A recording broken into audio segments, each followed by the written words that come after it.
Hello नमस्ते साथीहरु, तपाईलाई new tech support Nepali technical च्यानलमा स्वागत छ र तपाईले स्क्रिनमा अलरेडी देखिसक्नु भएको छ। आज हाम्रो भिडियो चाहिँ टिकटकको प्लेलिस्टको बारेमा रहेको छ र मलाई धेरै भन्दा धेरै साथीहरुले भ्युअर्सहरुले चाहिँ मेसेज गर्नुभएको थियो कि हामीले टिकटक अकाउन्टमा प्लेलिस्ट अप्सन कसरी पाउने भनेर। म तपाईहरुलाई आज यो प्लेलिस्ट अप्सन कसरी पाइन्छ, के गर्नुपर्छ भन्ने कुरा सम्पूर्ण कुरा यो भिडियोमा सिकाउने छु। कृपया भिडियोलाई स्किप नगरिकन अन्तिमसम्म हेर्नु होला। र तपाई यस च्यानलमा नयाँ हुनुहुन्छ भने तपाईले टिकटक सम्बन्धी वा क्यापकट एडिटिङ सम्बन्धी कुनै पनि भिडियोहरु हेर्न चाहनुहुन्छ भने अवश्य च्यानललाई सब्स्क्राइब गरेर छेउमा रहेको बेल आइकन दबाएर नोटिफिकेसनलाई अलमा राखिदिनु होला, ताकि तपाईले सम्पूर्ण नोटिफिकेसनहरु सबभन्दा पहिले पाउनु हुनेछ। सबभन्दा पहिले म तपाईलाई मेरो टिकटक अकाउन्टमा गएर तपाईलाई म देखाउँछु। मेरो टिकटक अकाउन्टमा पनि 9500 प्लस फलोअर्सहरु रहेको छ, तर पनि मैले चाहिँ प्लेलिस्ट भन्ने अप्सन पाएको छैन। तर यसको लागि तपाईहरुले 1 लाख फलोअर्स चाहिँ बनाउनु पर्छ वा 1000 फलोअर्स हुनुपर्छ भन्ने त्यस्तो टाइपको कुनै पनि क्राइटेरिया छैन जुन चाहिँ टिकटकले भनेको छ। त्यही भएर तपाईहरुले जसले पनि यो टिकटकको प्लेलिस्ट अप्सन चाहिँ पाउन सक्छ। यसको लागि चाहिँ अहिले बिस्तारै यो सबैकोमा अपडेट आउँदैछ, यो नयाँ फिचर हो। त्यही भएर तपाईहरुले पनि वेट गर्नुपर्ने हुन्छ र म तपाईहरुलाई सम्पूर्ण कुरा भन्ने छु।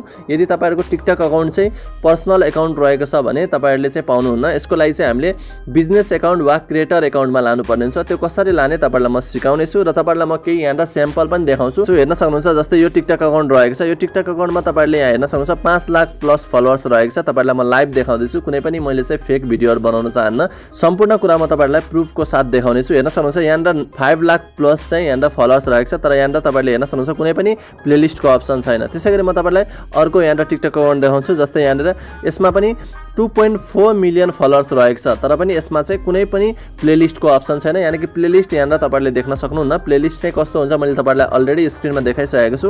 त्यस्तो टाइपको प्लेलिस्ट अप्सन यहाँ रहेको छैन। त्यसैगरी म तपाईहरुलाई अर्को अकाउन्ट देखाउँछु। यसमा तपाईले हेर्न सक्नुहुन्छ 1,71,000 मात्रै छ, तर तपाईले यहाँ हेर्न सक्नुहुन्छ प्लेलिस्टको अप्सन अलरेडी पाइसकेको छ। यानी कि तपाईले 1 मिलियनले पनि पाउँदैन, कहिलेकाहीँ 1 लाखले पनि पाउँछ। त्यही भएर तपाईले पनि यो टिकटकको प्लेलिस्ट अप्सन चाहिँ पाउन सक्नुहुन्छ। यसको लागि हामीले चाहिँ बिजनेस अकाउन्ट वा क्रिएटर अकाउन्टमा स्विच गर्नुपर्ने हुन्छ। त्यो कसरी गर्ने म अगाडि तपाईहरुलाई भन्ने छु। त्यति बेलासम्म तपाईले भिडियोलाई लाइक गर्नुभएको छ भने 1 लाइक गरेर अवश्य पनि एउटा कमेन्ट गरिदिनु होला। त्यसैगरी म तपाईहरुलाई अर्को पनि एउटा टिकटक अकाउन्ट देखाउँछु। हेर्न सक्नुहुन्छ यो टिकटक अकाउन्टमा 3,78,000 फलोअर्स रहेको छ, तर पनि यसमा चाहिँ तपाईले हेर्न सक्नुहुन्छ प्लेलिस्टको अप्सन रहेको छ। त्यही भएर तपाईले पनि आफ्नो टिकटक अकाउन्टमा चाहिँ प्लेलिस्ट अप्सन ल्याउन चाहनुहुन्छ भने त्यसको लागि तपाईहरुले चाहिँ यहाँ केही सेटिङ गर्नुपर्ने हुन्छ। सबभन्दा पहिले तपाई आफ्नो टिकटक अकाउन्टमा जस्तै यहाँ होममा हुनुहुन्छ भने सुरुमा प्रोफाइलमा जानु होला। त्यसपछि प्रोफाइलमा गएपछि तपाईहरुले यहाँ माथि 3 लाइनको अप्सन पाउन सक्नुहुन्छ। 3 लाइनमा तपाईहरुले क्लिक गर्नु होला। 3 लाइनमा तपाईहरुले क्लिक गरिसकेपछि यहाँ तपाईहरुले थुप्रै अप्सन पाउन सक्नुहुन्छ। यसमध्ये तपाईहरुले म्यानेज अकाउन्टमा तपाईहरुले क्लिक गर्नु होला र म्यानेज अकाउन्टमा तपाईहरुले क्लिक गरिसकेपछि यहाँ तपाईहरुले स्विच टु बिजनेस अकाउन्ट देख्न सक्नुहुन्छ। यदि चाहिँ तपाईहरुले अहिले क्रिएटर अकाउन्टमा हुनुहुन्न वा बिजनेस अकाउन्टमा हुनुहुन्न भने तपाईहरुले यहाँ स्विच टु बिजनेस अकाउन्ट देखाउँछ वा स्विच टु क्रिएटर अकाउन्ट देखाउँछ। यानी कि म अहिले चाहिँ पर्सनल अकाउन्टमा छु। यदि तपाई पनि अहिले पर्सनल अकाउन्टमा हुनुहुन्छ वा बिजनेस अकाउन्टमा हुनुहुन्न, तपाईहरुले आउने दिनमा चाहिँ यो टिकटक प्लेलिस्टको अप्सन पाउनुहुन्न। त्यही भएर तपाईहरुले आफ्नो आइडीलाई चाहिँ आफ्नो टिकटक अकाउन्टलाई चाहिँ बिजनेस वा क्रिएटर अकाउन्टमा लानु होला। यदि तपाईकोमा स्विच टु बिजनेस अकाउन्ट छ वा स्विच टु क्रिएटर अकाउन्ट छ भने त्यसलाई तपाईले क्लिक गर्नु होला। तपाईले यसलाई क्लिक गर्ने बित्तिकै तपाईको यहाँ लोडिङ हुन्छ र तपाईलाई यहाँ देखाइएको छ तपाईले के पाउनु हुनेछ बिजनेस अकाउन्टमा। तपाईले यो पढ्न सक्नुहुनेछ र तपाईले यसलाई नेक्स्टमा क्लिक गर्नु होला।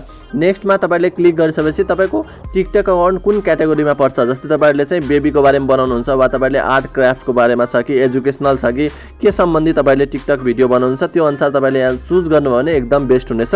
वा यहाँ मध्ये तपाईहरुको कुनै पनि क्याटेगोरी पर्दैन भने यसको लागि तपाईहरुले अदर्समा क्लिक गर्नु होला र तपाईले नेक्स्ट गरिदिनु होला।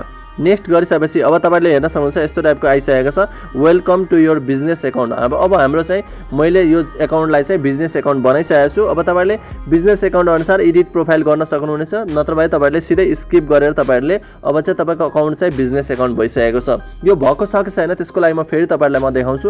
यहाँ माथि 3 लाइनमा क्लिक गर्नु होला, म्यानेज अकाउन्टमा जानु होला। त्यसपछि यहाँ हेर्न सक्नुहुन्छ स्विच टु पर्सनल अकाउन्ट देखाएको छ। अब हामीलाई पर्सनल अकाउन्टमा जानु छैन, किनभने हाम्रो बिजनेस अकाउन्ट वा तपाईहरुको क्रिएटर अकाउन्ट भइसकेको छ। अब तपाईहरुले आउने दिनमा तपाईहरुले पनि आफ्नो टिकटक अकाउन्टमा चाहिँ प्लेलिस्टको अप्सन पाउन सक्नुहुन्छ। र प्लेलिस्टले के गर्छ भन्दाखेरि तपाईहरुको भिडियोलाई म्यानेज गर्ने काम गर्छ। जस्तै म तपाईलाई यहाँ केही स्याम्पल देखाउँछु प्लेलिस्टले के गर्छ भन्ने कुरा। टिकटकमा खासमा प्लेलिस्टको काम भनेको तपाईहरुको भिडियोलाई म्यानेज गर्ने हो। जस्तै हेर्न सक्नुहुन्छ ड्यु टन डिमान्ड छ, फनी हैन। जस्तै तपाईले कुनै पनि टिकटक अकाउन्टमा जानुभयो वा तपाईको टिकटकको भिडियोहरुलाई यदि फनी छ भने तपाईले यो फनी प्लेलिस्टमा जानुभयो भने तपाईले फनी टाइपको भिडियोहरू पाउन सक्नुहुन्छ।